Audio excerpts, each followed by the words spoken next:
Hey everybody, this is Chase Patiche, the Witchy Bitch, and I'm here this week to talk about how to get grounded, because I think that these are some crazy ass times that we are living in, and man, I don't know about y'all, but I've been feeling crazy, and so I'm guessing everybody else is too, with the election and the coronavirus and just everything that's happening all over the place. It's like I just feel like the fear and the people, my clients, I feel their fear, and it's very, very, very high.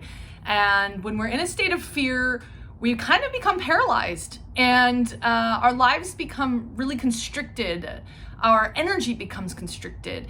And that's when things, people, situations have power over us, is when we are in a deep state of fear, which is a constricted state.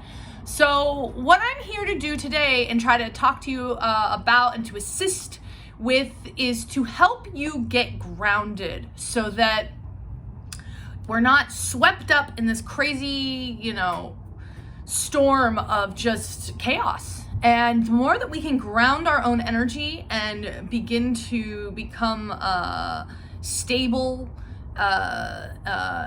psycho-spiritual, energetic beings that are holding space on this planet, the more that we really do affect the energy around us, our families, our area, and that is how we begin to calm a uncertain nation, country, city, home. So, okay, these are my tips for getting grounded. The first one would be, this one is, taking some time in the morning and evening, if you can, to sit quietly. And whatever this means for you, if you have some sort of divination process, if you have some sort of connection prayer process, I'm going to talk about prayer, or if you just like to meditate and calm yourself, calm your thoughts, get grounded so that you can begin to feel yourself, feel your body, and sit in silence. I think in our modern era, we just don't have a lot of time where we are silent. And we are constantly bombarded with electromagnetic waves, with energy of other people. And silence is powerful, and it is a way to connect to yourself, to your spirit, so you can really feel what is going on internally, and you can begin to question if this is true or not. If the things that I'm thinking, feeling are actually true, or if they are part of the collective consciousness that is this brewing and this chaotic fear, right? So you can start to distinguish that. The second thing I would really recommend is some kind of phone discipline. And, I find myself, since I moved to Los Angeles, it is crazy the amount of people. It's just like, people are on their phones everywhere all the time, and I find myself it's like I'm picking up on the energy here, and I'm just like, whoa, hold up. The answers are not always in the phone. It's literally the Matrix, man. It's the machine. It's a machine. And if we are engaging with it so intensely all the time, we're just literally plugging into a consciousness that is kind of programming us. And so it's starting to take back our own energy, back our own sovereign energetic power, and begin to use our own power, our own discipline to start to shift our own internal energy towards something that is grounded, right? Because when we're hooked up to those electromagnetic waves, I really believe that this is the source of a lot of the ADD.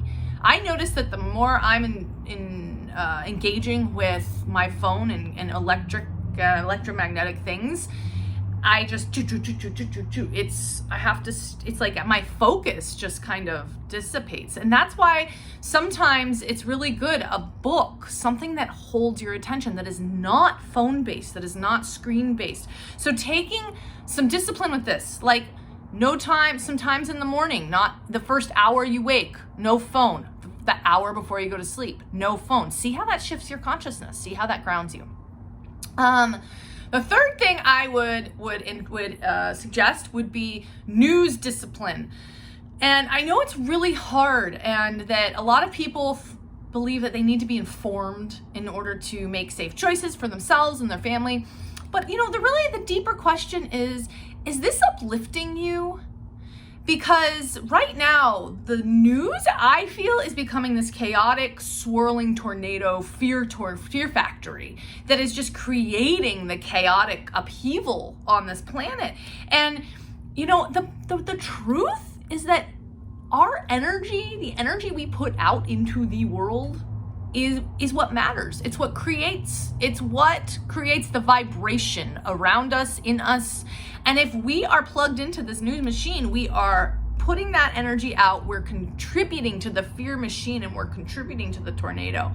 The best thing that we can do for ourselves, our families, our children, for the earth, for the animals, for the planet, is to start to harness and choose and cultivate and take care of our own energy.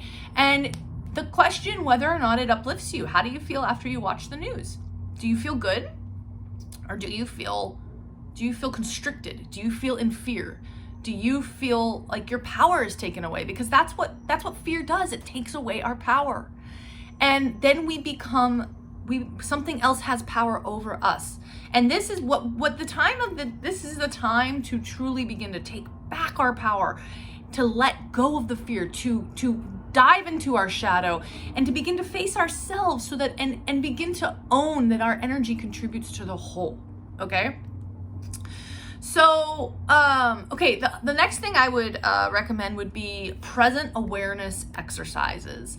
So this is really taking us out of the past, taking us out of the future, and beginning to open ourselves up to what is in front of us. So anything that you are doing, whether it's dogs, kids, food, nature, whether you are eating a salad, putting down your phone, putting down whatever it is that you are doing, and focusing on that piece of lettuce, its color, its texture, its beauty, and allowing yourself to fully feel, ingest, be present with every bite, every amazing bite of that food, whatever it is that you are eating. Same thing goes with animals. I mean, sometimes my dog is like the most amazing, he's like my teacher, dog is God spelled backwards. But I'll be on my phone and he's just like, what you doing? What you doing? I'm right here, yo. I'm right here. Like, put down the phone and give me the love, yo. Give me the love. And, I feel like the wildness, the dogs, the animals, they represent this pure, spirited wildness. And that's what the wild, the earth, the divine is kind of really saying. It's like, put down your phone and open up to what's in front of you, the beauty and the incredible love that is in front of you. So I would recommend present awareness exercises, allowing yourself to fully open up, even if it's something that's super monotonous, like doing the dishes, opening up to the colors, the textures, the water, opening up to the beauty of whatever it is that you are doing. The next thing that I would recommend would be water. Whatever kind of water you can get yourself around, whether or not you are ingesting it. If you are ingesting it, squeeze some lemon in there, put a little bit of Himalayan sea salt, get your minerals. Water is the elements, it's the elements of the feminine. It represents emotions. Whenever we are around, we ingest, we are inside of water, it shifts our body, it moves our energy. For me, one of the number one things as a healer that I have to do on the regular is take Epsom salt baths. And for some reason, it clears my energy field. When I used to live in Hawaii or when I lived near the ocean in California, I go in the water, I go in the ocean. It completely clears my energy field, but you can do it with an Epsom salt bath. Taking a shower, honestly, that can do it as well. It's clearing your energy. Or just spending some time, if it's too cold or you don't have a bathtub or whatever, just spending some time around water, even if it's frozen. Okay, if you're in a really cold place, just spending some time around water. There is something about the healing electromagnetic ions that are up on water that change our own electromagnetic field, okay? And that is a way to get grounded. The next thing that I would recommend, and this is part of what I teach, is prayer. And for me, prayer is what really, really, really keeps me grounded. Because what it is doing is it's acknowledging an energy and a connection to something beyond the material realm, to something beyond this idea of whatever our reality is, which is really three-dimensional. We are multi-dimensional beings that are living on a sphere in a, infinite universe. We don't know what's beyond, with multiple time dimensions, and we get so stuck in our material reality on this earth that, when I pray, it's acknowledging this force that is beyond myself, and it's choosing to believe that this force is benevolent, that it is good, that it is love, and it's constantly re-entering the space of love. And I am not religious. I do not hold to any religion. I have my own, and I believe that religion, it constricts our authentic connection to spirit, because we end up having to abide by some kind of rules, and if we're not doing it right, then we feel like we are bad. And so I do not put down anybody that is religious and gets something out of that. I respect that deeply. For me personally, religion hasn't worked. And so I have my own personal connection to the divine, God, spirit, the universe, whatever you want to call it. And it is a belief that there is a force beyond myself that is love. It is love. And that it guides. It's an energy that guides. And this earth is full of love. This earth, it really, really, really is. Left to its natural devices, the earth is bountiful. It is abundant. It is full of wildness, of beauty. And when we are able to attune ourselves back to this rhythm beyond the fear of human conditioning and greed, we can start to reignite this energy within ourselves and begin to channel and open to it. And the truth is that our consciousness, and this is really one of the biggest messages I hope that you all gather from whatever I'm saying today, is that our consciousness really, we matter. Our consciousness affects the whole. We are one. We are all part of a psychic interconnected network, of a collective consciousness, of a unifying force. And when we begin to ground ourselves, to take the time to ground, to choose love, to choose to connect, to choose to take part in something greater than ourselves, to believe in that and to believe in goodness, we are affecting the whole, whether or not we see it or not.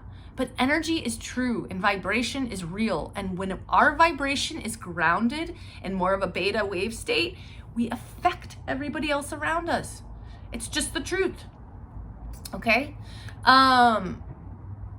So, and the last thing I would recommend would be wildness. So wildness is part of who I am. It's part of, and I was just talking about the earth when it's in its true and natural state with it. It is wild. It is pure. It is this, asking yourself, what is wild in your life? What is pure and free? What gives you joy?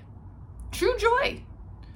And it's allowing ourselves, because the most rebellious and powerful thing we can do amidst a culture of fear that is espousing fear, which just allows things, people, governments, everything to have power over us, is to feel joy. Joy is freedom. So what brings you joy? Where in your life can you loosen up, let go, become a little bit more lighter, become a little bit more silly? What can you do that how can you let go and enter that childlike state of fun? Ask yourself. I think I walk around my neighborhood. Today I was just like singing the Beach Boys, like out loud. I had it blasting. I was like, hang on to your ego. It's like, life is about uplifting each other and not taking it so damn serious. The older I get, the more intense the fear. I'm like, y'all, this is all gonna end. This is temporary. And our lives are not meant to be lived in a constantly constricted state. So these are my tips on how to get grounded. I hope they're helpful for you, and I'm just sending you all so much love. Okay, I'm gonna add one more, just because I think that this is one of the things that helps me, is that the last thing that I think is really important is, if you are feeling fear, is to allow yourself to feel it fully, because usually beneath the fear, for me, like yesterday, I was feeling so angry at the system, at people, the apathy, at just all of it. And when I finally just got underneath the anger, when I asked myself what is really going on, when I sat at my altar, I just had like such a deep, intense cry. And it was just for everything. It was upon layers, upon just a shit that I've been going through, that we're all going through as the empaths of the world. And, letting myself fully feel my feelings, allowing myself to really, really process, acknowledge, and allow myself to feel the grief that is beneath all the fear. Because a lot of times that's how I process fear, is I just let myself cry, I let myself grieve, I let myself feel it. And after that, I'm able to become much more grounded. So integrating the prayer, integrating the altar, the silent time, letting go of the phone, finding the wild spaces, finding water, all of these things can help you release the emotion, the fear, let you process it, so that you can become ultimately more present every day with your children, with your friends, with your animals, with Mother Earth, the beautiful, magnificent, wild, amazing planet that we live on, that you are a part of, that you are. So, okay, those are my tips. And I love you all so much. And just deep love. We are in such an intense time of change, and it is up to us as the wise people and the true warriors of this new era to ground ourselves, to hold the energy, because yes, there is chaos, there is change, there is destruction, but also emerging is a new era, is a new paradigm, and we must hold to it and believe in it and not allow the fear to take us down. Okay? That's my message for you all. I love you so much. Have a wonderful day, a wonderful rest of your week. Take it easy. Love.